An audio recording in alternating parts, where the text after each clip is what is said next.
علیہ وسلم۔ محترم سامعین اکرام، میرے بھائیوں، بزرگوں، دوستوں، اللہ تعالیٰ کا بے انتہا احسان ہوا، کرم ہوا، فضل ہوا کہ اللہ تعالیٰ نے ہمیں دوبارہ یہ توفیق دی کہ ہم پھر ایک مرتبہ جمعہ کو پالے اور اس کے اندر چند گھڑیوں میں اس کی بات کو، اس کے محبوب کی بات کو سن سکے اور اس کو ہماری اپنی زندگی میں لا سکے۔ دوبارہ یہ گھڑیاں نصیب فرمائے، اس پر جتنا اللہ کا شکر کیا جائے کم ہے۔ اصل تو ہمارا جو مضمون ہے وہ کچھ اور ہے۔ پچھلے ہفتے ہم نے محاسبہ نفس پہ بات کی تھی، جس کے اندر اس کے تمام اجزاء تو نہیں آئے، مگر کچھ چیزیں جو کہ قابل عمل تھی، قابل تذکرہ تھی، قابل تبصرہ تھی، اس کو ہم نے ہماری بات میں لاتے ہوئے ایک عمل کرنے کے لیے رہنمائی بنائی۔ اب اسی کو مزید ہم محاسبہ نفس، یعنی ہم اپنے آپ کا محاسبہ کیسے کریں، اس پر تو ہم نے بات کی پچھلے جمعہ میں، لیکن اب ہمیں اس کے لیے کرنا کیا ہے۔ جب بندے نے، انسان نے اپنے آپ کا ہی حساب لے لیا کہ میں اچھا ہوں یا برا ہوں، اپنے لیے وقت دے دیا، تو اچھا ہے تو کیا کرے بھائی؟ اللہ کی عبادات میں کیا کرتے چلے؟ آگے بڑھتے چلے، اللہ کے حضور اپنا مقام اور اپنا درجہ کیا کرے اور مزید بڑھائے اور مزید بڑھائے۔ ہماری عبادت کرنے کی جو لیول ہے اس کو ہم مزید بڑھائے۔ جیسے ہم کوئی بزنس کرتے ہیں، کوئی بھی کاروبار کرتے ہیں، یا کوئی بھی عام معمولات کے مطابق کوئی بھی چیز کرتے ہیں جس میں ہمارا دنیاوی فائدہ ہوتا ہے، تو ہم کیا سوچتے ہیں کہ اس کے اندر میں آگے سے آگے بڑھتا چلوں۔ کسی کا ایک فلیٹ ہے تو وہ کما کر یہ سوچے گا کہ میں اس کے اندر 2 بھی اور کر لوں۔ تو اسی طریقے سے ہمیں بھی عبادات کے اندر آگے بڑھنا چاہیے۔ کب؟ جب ہم نے اپنے آپ میں احساس کر لیا، تھوڑا بہت سمجھ آ گیا کہ بھئی میں اللہ تعالیٰ کی عبادت میں مشغول ہوں، اللہ تعالیٰ کی مجھ پر خاص نظر ہے، اور اگر ہم نے اپنا محاسبہ کیا تو نکل کے آیا نتیجہ کہ بھئی ہم گناہگار ہیں، ہم گناہوں میں ڈوبے ہوئے ہیں، ہم شیطان کے بہکاؤ میں آ کر گناہوں میں اور دنیا میں ڈوبے ہوئے ہیں، تو اب ہمیں 3 سے 4 چیزیں کرنے کی ضرورت ہے۔ انشاءاللہ یہ بات کو بہت جلدی سمیٹ لیا جائے گا تاکہ پچھلے جمعہ کا مضمون مکمل ہو جائے۔ تو نمبر 1 پر ہمیں یہ سوچنا ہے کہ ہم سے جو گناہ ہو رہے ہیں ہم اس سے کسی بھی طریقے سے رک جائیں۔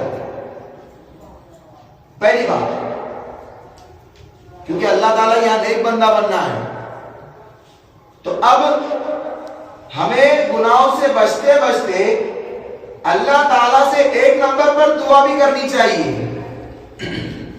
اللہ تعالیٰ سے دعا بھی کرنی چاہیے۔ تو نمبر 1 پر دعا بھی اس کے لیے بہت ضروری ہے۔ اب نمبر 1 پر ہمیں دعا کرنی چاہیے۔ اب دعا میں سب سے اہم چیز ہم کیا مانگے؟ اللہ کے رسول صلی اللہ علیہ وسلم نے فرمایا، حضرت عباس جو کہ حضور صلی اللہ علیہ وسلم کے چچا ہیں، ان سے فرمایا کہ میں دعا میں کیا مانگوں؟ تو آپ علیہ الصلوۃ والسلام نے فرمایا کہ آپ دعا میں عافیت مانگو۔ دعا میں کیا کرو؟ سل العافیہ، کہ آپ دعا میں عافیت مانگو، عافیت طلب کرو۔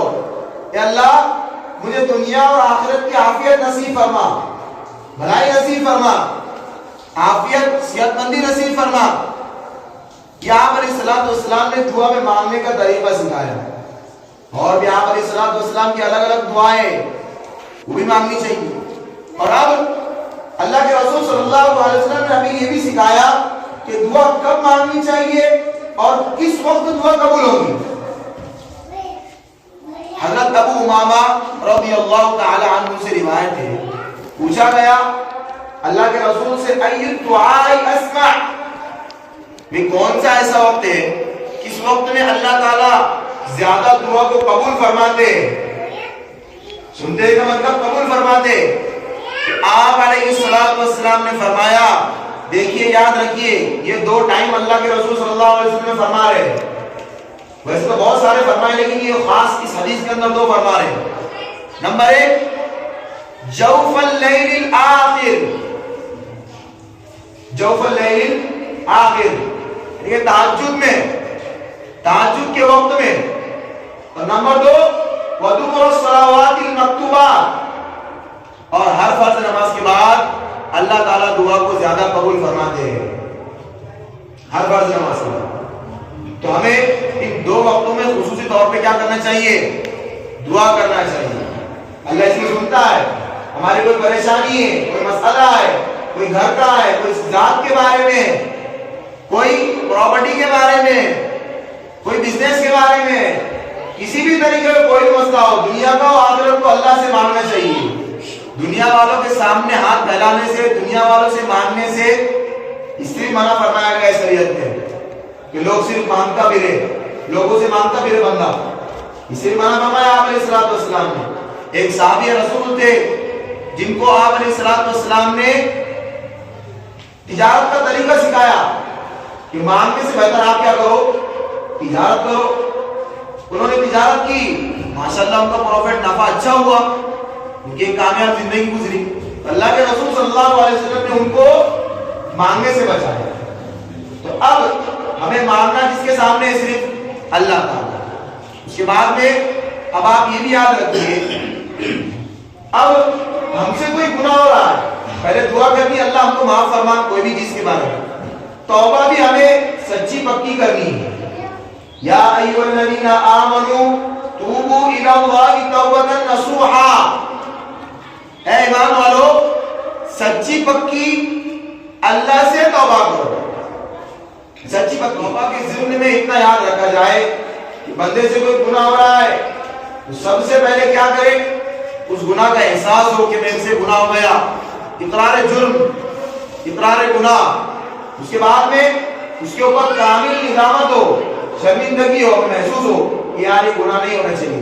اس کے بعد میں یہ بھی فرمایا کہ اس گناہ کو نہ کرنے پر آئندہ پختہ عزم ہو، پختہ ارادہ ہو کہ میں آئندہ سے گناہ نہیں کروں گا. یہ تو توبہ ہوئی. یا ایھا الذین آمنوا توبوا الی اللہ توبۃ نصوحا، سچی پکی توبہ. تیسرے نمبر پر استغفار بھی ہمیں کثرت سے کرتے رہنا چاہیے. عام حالات میں ہو، کہیں بھی ہو، استغفار کا مطلب اللہ تعالیٰ سے مغفرت طلب کرنا. تو علماء اکرام فرماتے ہیں کہ بندہ روزانہ جب بھی ٹائم ملے اس کو تقریباً 300 مرتبہ روزانہ نستغفر اللہ پڑھے. کیا پڑھے بھائی؟ نستغفر اللہ. اللہ ہم کو معاف فرمائے، اللہ ہم معافی کے طلبگار ہیں.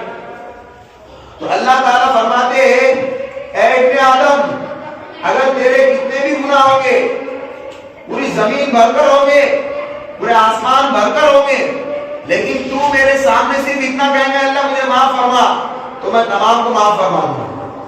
یہ حدیث پاک کا خلاصہ ہے. تو ہمیں کیا کرنا چاہیے؟ اللہ تعالیٰ سے استغفار کرنا چاہیے.